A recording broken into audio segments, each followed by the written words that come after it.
I've been a Domino's Pizza franchisee. I've been publishing PMQ for the last 23 years. And we are always on the lookout for the people that know the most. And today we are very fortunate to have with us Chuck Moxley. Chuck, let me tell people a little bit about you before I get you started. Chuck has been a marketing leader for 25 years, and he's worked with Chick-fil-A, Sears, Levi, lots of different brands have trusted him. He's the Senior Vice President of Marketing for Mobivity.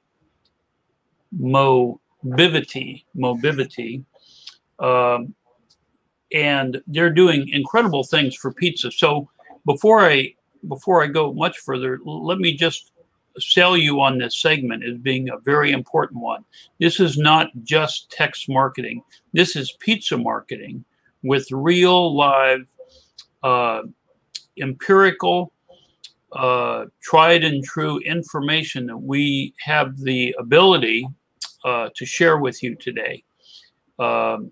So let me, let's see, what else do you need to know about Chuck? He's a technical guy. He knows applications very well. And he's very familiar with our industry and has recently come to us because he's been getting a lot of business in the pizza world. And so he ran across PMQ, and we're glad to have him here today. Chuck, let me welcome you to Pizza Marketing Masters.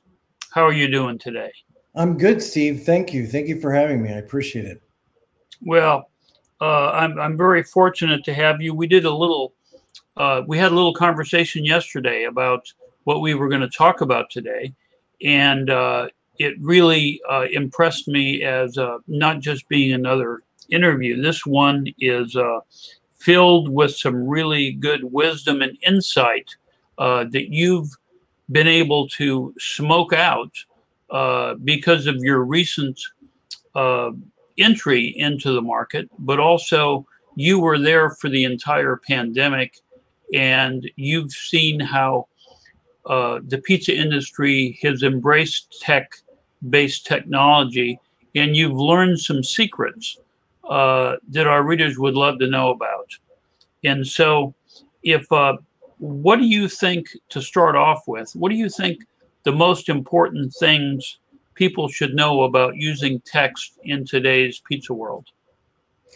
Sure. Well, again, and you speak about COVID and all the impact that obviously had on restaurants, especially pizza restaurants. What everybody probably saw when COVID hit was they got inundated with emails from every company they'd ever done business with saying, hey, we're in it together, we're taking safety seriously, et cetera.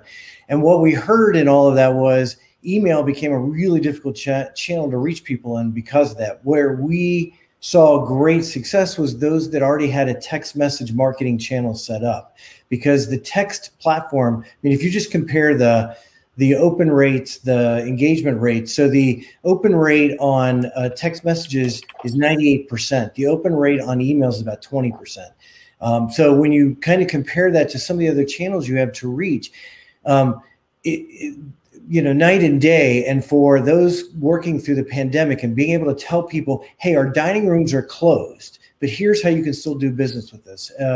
You know, if you're coming to pick up an order, here's how to do that. Text messaging became a really valuable channel to do that. And so what we saw across the spectrum of restaurants, and we work with dozens and dozens of different restaurant brands, many in the pizza space and even outside the pizza space. But what we saw was this ability for those that had this channel, this owned media channel stood up and available. It gave them the ability to communicate with customers when they didn't always have that opportunity. A lot of the television options and broadcast and traditional media options were not available during this tough time. But if I own a relationship with you, a one-to-one relationship, and I have a way of reaching you, I can do so, do it weekly, and do it in a way that will stand out, that will get me to pay attention. And what we saw with customers in Papa Gino's and D'Angelo's up in the Northeast was a perfect example where we already had been working with them for a while. They had seen a tremendous return on their investment on the text messaging channel. But during the pandemic, when their dining rooms were closed, they were able to segment and start to target people more based on behavior and know who had come in recently and who had not, and offer different opportunities or different offers for those that hadn't been in 90 days. And what they saw was tremendous result of being able to reactivate those customers during a time when the restaurants were closed or the dining rooms were closed, and still get business out of those people and keep that loyalty up during a challenging time. So I've probably rambled on, but the point is text messaging is that immediate channel. It's an app that people already have installed on their phone. It gets open, it gets noticed, and it's a great way to build that one-to-one relationship. Well, you mentioned the key word there, an owned media channel, and that's really important, because not just anybody can call upon people in their neighborhoods. I think pizzerias have a special place in people's hearts. You don't mind being contacted. I've really done a 360 on my concerns about text messaging. I used to think, maybe rightly so, 10 years ago, that it wasn't, you didn't want to bother your customers. But now that's really what you have to do, even though you're not really bothering your customers, because if you've got if they've opted in, they obviously want to hear from you. And can you speak to how why pizza operators shouldn't be embarrassed or worry about nagging their customers with messaging? Sure. And, I hear that all the time, where people say, hey, look, your phone is such a personal device. I feel like I'd be intruding. Email is a little less personal. Push notifications from apps obviously are not terribly personal. And so do people really want to get text? And I can tell you that the data suggests or says that they do. In fact, consumers prefer, 48% of consumers prefer to hear from brands via text messaging. And that contrasts other channels. It's higher than any of the other channels that they want to hear from is through that. And 72% of consumers are more likely to sign up for a loyalty program via text messaging than if you email them about it, et cetera. So, and 75% of customers say they want to receive offers via text. I think it's because it is such a convenient device, and it's always there. It's the app they're already in 47 times a day. It's not like they have to go to email. You don't get lost in that lineup. And so if it's a restaurant that I care about, a restaurant that I want to visit and I visit on a somewhat regular basis, obviously, there's some familiarity there. Getting those text messages is going to keep that restaurant top of mind when the family's going, let's eat out tonight. Where do we want to eat? And if I happen to have seen that day that I've got this offer from Papa Gino's or from Round Table or whoever the restaurant is, and it's one that I enjoy, I'm more likely to go and act on it. And our data, again, we actually closed the loop. So we are able to tie every text message out to a restaurant transaction. And so we know from history that people who sign up for the program or opted into the program and redeem offers will come in 20% more frequently, and they'll spend 20% more. And we know that because we've closed the loop on it. We know every transaction that gets actually redeemed. And that's something that our customers get, through the platform. So the point being, text messaging is where consumers are. To not be there could actually be hurting your relationship with your customer. Right. They might, it's like going out on a date and not getting a kiss. They're expecting it. And if you don't deliver, maybe that's not a good long-term strategy. Chipotle, you were telling me about Chipotle yesterday. Didn't you say, what was the Chipotle story? They were very successful in this realm. Yeah, so Chipotle, and we were talking about the fact that consumers, and thanks thank you for because of the pandemic, they are much more digitally savvy. They're much more prone to want to engage with brands digitally. Everything from online ordering to that digital engagement and text messaging being a piece of that. Chipotle recently went on record saying that they doubled the size of their loyalty audience from 10 to 20 million people between 2020 and 2021, because of this, because people were not able to come into the restaurant the same way they wanted to engage. They needed to engage digitally. And even in this space, Papa John's just came out and said they've now got over 20 million people in their loyalty program and with their app. And again, that number doubled in the last 2 years. And then Domino's has come out saying they got more than 20 million. So the point that is the big brands have figured this out. They figured out to engage.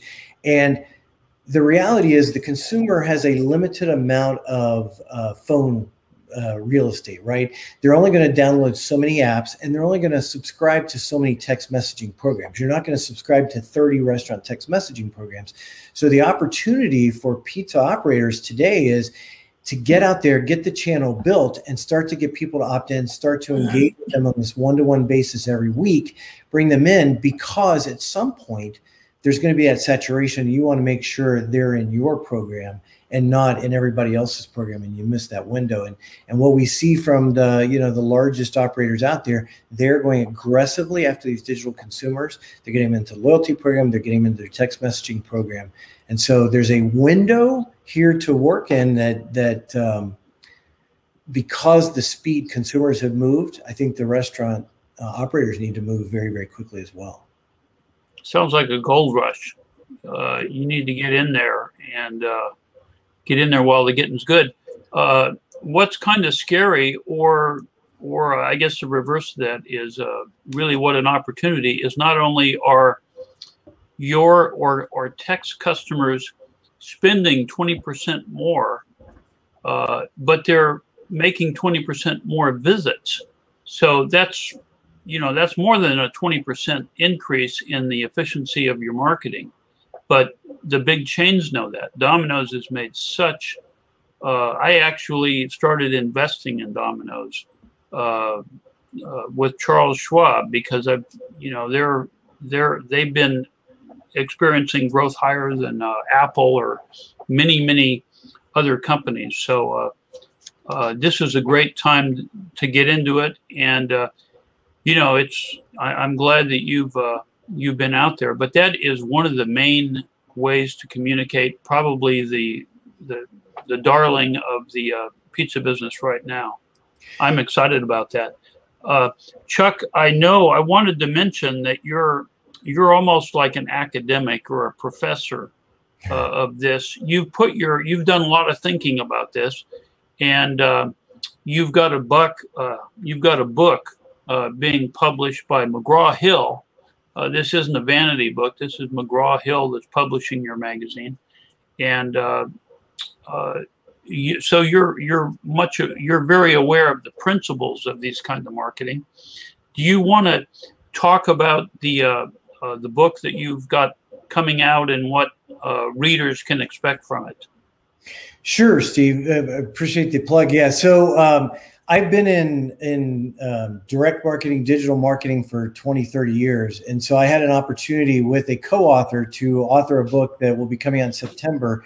And the title of the book is An Audience of One. And it's all about how to use one-to-one marketing versus, say, traditional mass marketing in a way to engage with consumers in more of a dialogue than just, the typical spamming. And the fact that technology allows us to do it today in ways that we couldn't do 20 years ago. The technology allows us to identify people, and the technology like text message marketing, where they can opt into a program by simply sending a keyword to a short code, which is super simple. That barrier to entry is far less than trying to sign up for a program online, et cetera. But the idea that we have ways as marketers to develop this valuable first-party data, getting their phone number, getting their name, being able to communicate with them and own that channel, that communication channel with them, and then being able to use that and use the technologies available today to start to personalize those communications. So, don't just text messages, but use a platform like ours that learns over time, for example, what is the best day to deliver that message to you, which offers you're more likely to redeem, et cetera. Which offers do you prefer to get? Text messaging is also two-way. So when we talk about this one-to-one marketing, like we talk about in the book, this idea of starting to engage in dialogues and conversations with customers versus just talking at them, text messaging allows that. So we are testing some things with some of our clients where they can say, hey, what are you more interested in? This, chocolate, vanilla, strawberry, or, a pepperoni versus a salad or pizza versus a salad versus, free beer. And the consumer can respond. And then that is the offer that they respond in. So now they're actually choosing the offer they care about versus just getting a single offer.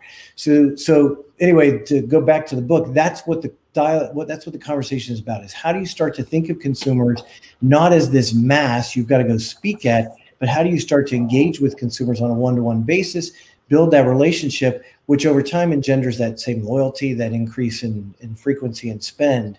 And so we're excited. Again, the book's coming out in September, and we'll be doing a lot of promotion around it, but very excited to it's one of the bucket list items. It's my first book. It's my co-author's fourth book. So I learned a lot in the process. Yeah. So really you're talking about one-to-one marketing rather than just spamming or broadcasting, certainly. But SMS is one of the tools. Are there other tools in the one-to-one toolbox that you use when you work with restaurants, or is it mostly instant messaging that you're using? Well, certainly text messaging. Yeah, right. Certainly. If you think about the customer and the relationship, they're going to engage with you across all the channels, right? So they're going to engage with you on your website. They're going to place orders online. If you have an app, they're going to engage with you in the app. And then, of course, text messaging, your email, loyalty program, all that kind of works together. So what you want to start to think about is how you orchestrate that and how you build that relationship over time.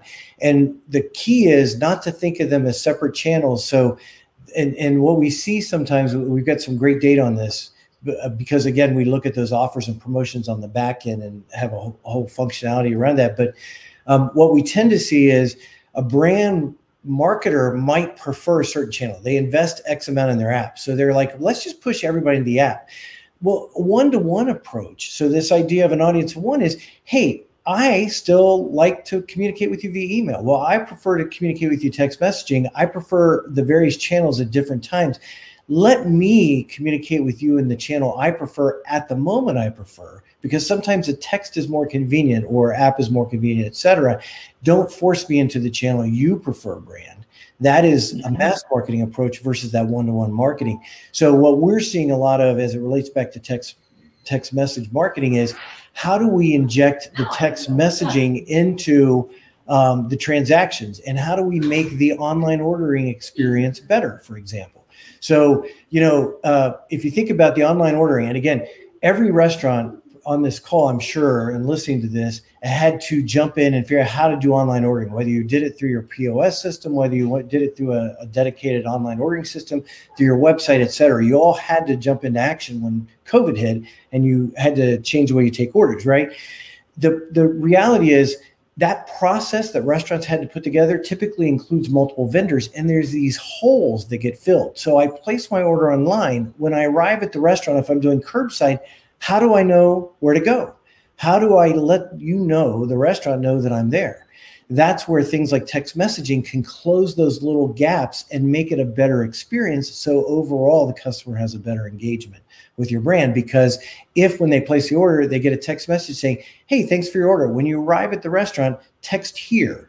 And when you get to the restaurant, you text here. It says, great, what parking space are you in? We're in space 5. Great, we'll be right out with your food. We can connect that through APIs into the online ordering system. And now the restaurant knows the customer is there. They're in order 5 excuse me, stall 5, and it's order number 1, 2, 3.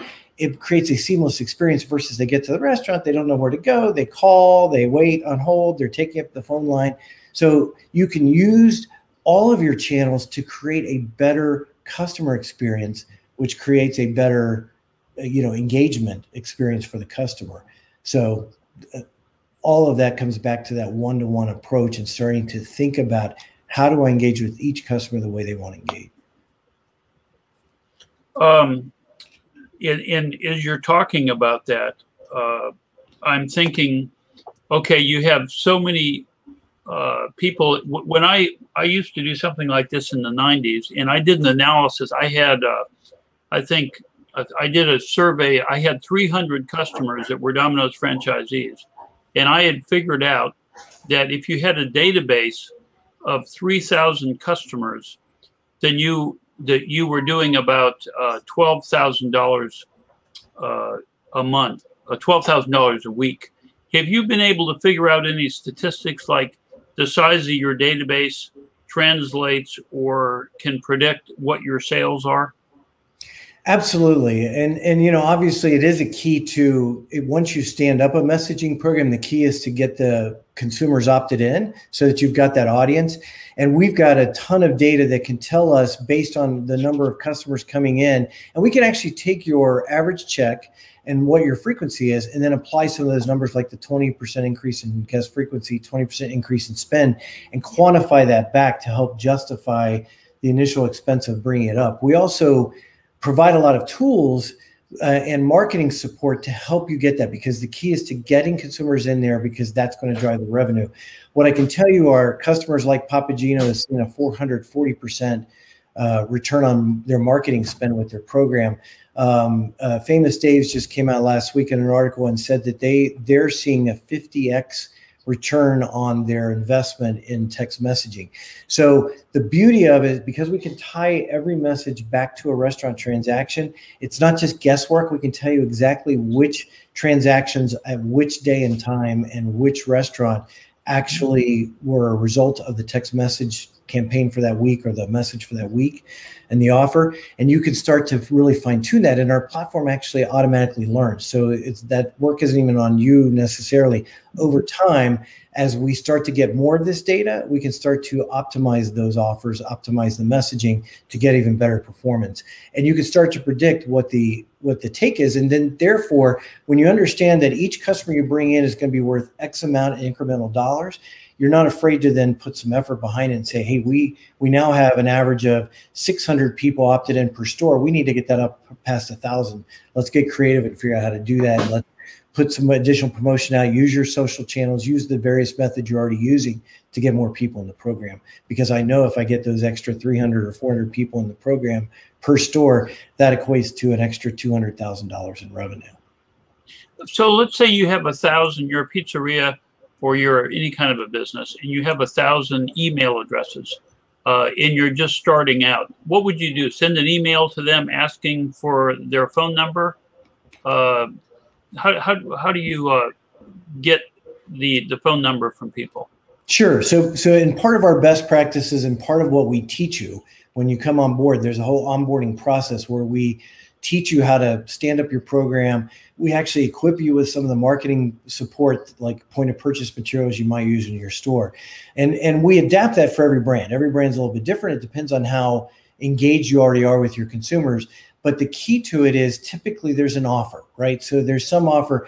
And the value to the consumer to join your text message marketing program is I'm going to get weekly offers that are meaningful to me and are going to give me special deals. And typically we'll encourage customers to have text-only offers. They're not the same offer they might get through their freestanding FSI, through their website, et cetera. So the only way I can get access to those offers is to opt into the program. And in exchange for opting in, we typically have a sign-up bonus that is sent immediately after you opt in. Hey, thanks for doing it. Here's a free pizza just for opting in. So it gives them a reason to come in, and we can help work with you on figuring out what that, because obviously the better the offer. If the offer is 10% off, it's not going to be as appealing as a free pizza or free salad with pizza, family salad or something like that. we'll work with you to figure out what's going to be a meaningful offer.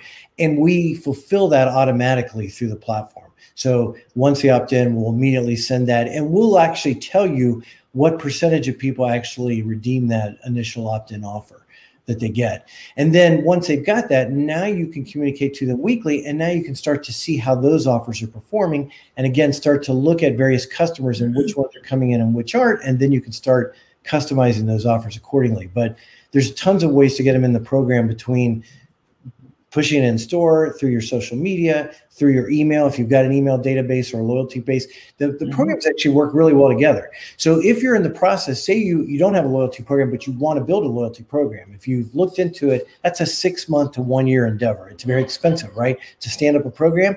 You can have a text message program. We can stand you up in 30 days. You can go ahead and get 100,000 people opted into the program now, or 20,000 people opted in, that when you have your loyalty program, you now can text them and get them in the loyalty program. Same thing for app downloads. We had one client that introduced an app. They hadn't had an app before, but they had a very strong text messaging program with very avid consumers. We sent out a text message to 600,000 customers. They had so many people try to download the app, it brought down the servers that the app was on. So, which, was a bad customer experience, but it tells you what kind of response rate. Sonic, in an interview, the head of digital for Sonic just said in December, said, when we push out an offer, Sonic's one of our clients, when we push out an offer via text message, we literally can see the numbers go up at the drive-in that within like that hour. So it can be literally that immediate. In fact, we have a one Chick-fil-A that the other night I got a text message going, hey, come in the next 2 hours and you get a free drink. So they must have been having a slow night. And they could literally, and this was an individual store that did this, that actually just said, I'm going to run a promotion because I'm having a slow night. I want to hit my numbers this week or this month. And we're able to push that out. That's how immediate text messaging can be.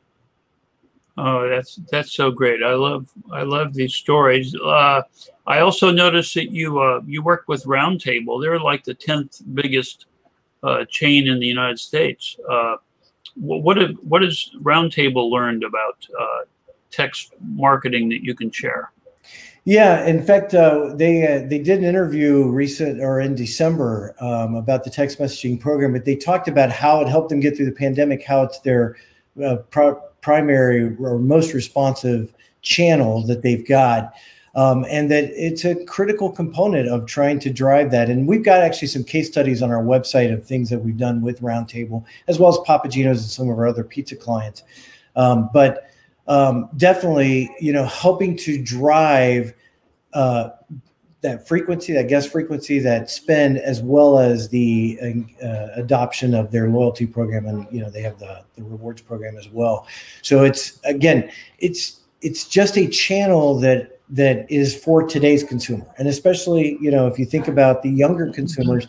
I don't know if you have, like I have nieces and nephews. I'm not super young myself, but I have nieces and nephews that I can text and they'll respond. If I leave them a voicemail, or they sometimes don't even allow voicemails, but if I leave them a voicemail, they'll never call me back, right? So text messaging for the younger crowd, and I'm talking younger, under 35, under 40, that's the way they prefer to communicate. And so, being there is the way to engage with those consumers. Okay, we only have about 4 minutes left. And so this is really filled with a lot of great content. If anybody has a question for Chuck, please send it up now. Chuck, with 4 minutes left, what are the most important things you can impart with us before we have to leave?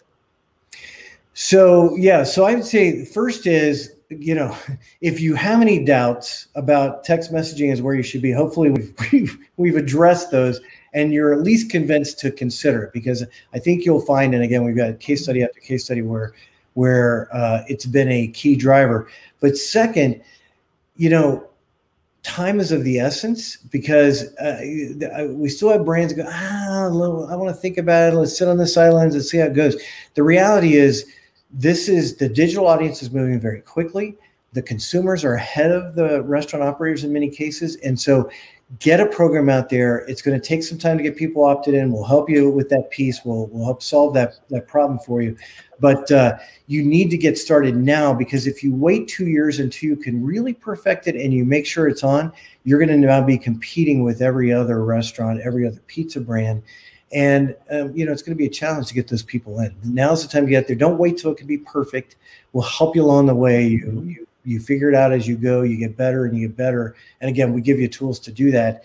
But hopefully we've given you enough confidence that there's data that tells you this is a viable channel, a critical owned media channel that you're missing out on. Mm-hmm. I've got a question, and that is, you mentioned that you want to communicate with people according to the way they want to be communicated with. You've got email, you've got text, you've got social media connections. Do you, if people are interested, if they say, look, I don't want text, I just want email, do you have a way to deal with that? So, yeah, I mean, you mean if they say they don't want text, they only want email? Right. They prefer use, yeah. Absolutely. Well, number one, if that's the case, they're likely not to opt in. But if they ever opt in and they ever out, every text message that we send gives the person a chance to opt out, just like every email does, right? So, and we absolutely, you have to respect that, right? So if anybody ever wants to opt out, and when they opt into the program, we use a double opt-in. So I text pizza to 54321. I get a response back, hey, welcome to the Pizza Rewards messaging program. We'll send you, 1 or 2 texts a week or X number per month. Reply yes. You reply yes. Great. You're in the program now. And now here's your reward for joining. Here's your free pizza. We'll send in the message going after it. So it's a double opt-in. And then every message they get from there on out, they can always opt out. So if they want to opt out, absolutely. We don't want to text somebody who doesn't want to receive text. Just a plug to reinforce what you're saying. This is deja vu happening all over again. In 1997, one of my first clients was Survey Express marketing in the 1990s. And what they did is they used the same, they would put a box top on pizzerias, and they would be opting in with a bag of breadsticks or whatever. And they would call a number. Because of the technology, it was before the internet, they would call a number, and they would be able to communicate with them through telephone. And anyway, this survey program was bought up by Walmart, and the owner of Survey Express retired at like 40 years old. So, maybe you're over 40. I don't know, but maybe you'll be retiring soon. Yes. With this idea. I'm over 40. Yeah. But anyway, pizza customers are great. I'm glad you're working our industry. I think it doesn't surprise me at all that we're seeing some real results from this kind of one-on-one marketing. That's what it is. It's individual marketing to individuals. And sometimes we forget that when we're talking about an audience. But your book, Audience of One, is beautifully titled, and I wish you all the success from that. Do you have any last comments, or should we call it a wrap? No, I mean, again, I appreciate the time, Steve. Appreciate the opportunity to speak to your audience, and yes, this is a great time for the pizza business. It's a great time coming out of the pandemic, and we'd love to help them grow. Well, thank you so much for coming on today. I know you had to you had a weird kind of a schedule, and I'm glad we were able to work you in. Well, thank you. I appreciate thank you for being on Pizza Masters, and we hope to see you here next time we have a marketing master. So long.